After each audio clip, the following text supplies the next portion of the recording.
Anda masih bersama kami di Berita Kriminal Borgol. Diduga rebutan lahan parkir, seorang juru parkir tewas usai ditusuk rekannya sesama juru parkir di kota Lubuk Linggau.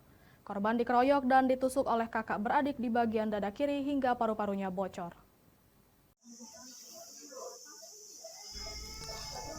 Inilah kondisi korban Karel, 37 tahun, sewaktu menjalani perawatan di rumah sakit di kota Lubuk Linggau setelah mengalami luka tusuk di dada kirinya hingga tembus ke belakang dan korban sempat menjalani perawatan di rumah sakit hingga akhirnya korban meninggal dunia. Korban yang berprofesi sebagai juru parkir ini dikeroyok oleh dua orang kakak beradik, yakni Len dan Lid sesama juru parkir.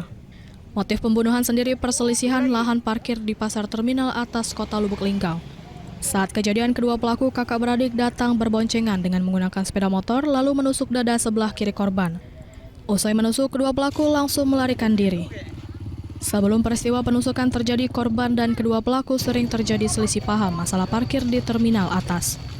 Selanjutnya, korban Karel dibawa ke rumah duka untuk disembayamkan. Korban dimakamkan di tempat pemakaman umum di Kelurahan Sidarejo. Istri dan adik korban tak kuasa menahan tangis saat korban dimakamkan. Kemarin ya, 21 Maret 2024 ada perselisihan antara korban K dengan pelaku H alias L. Nah, ini perselisihan berkaitan dengan masalah lahan parkir di terminal.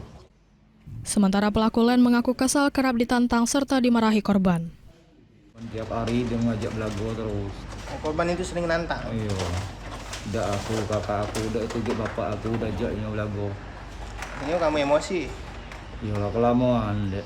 Kita emosi belum, kita lagi pikiran kita lagi aman, kita tidak melayani. Tapi kalau kita lah stres, mikir yang lagi sini, lalu tertumbuk silayo sini, tidak bisa lagi ini, cuman lah.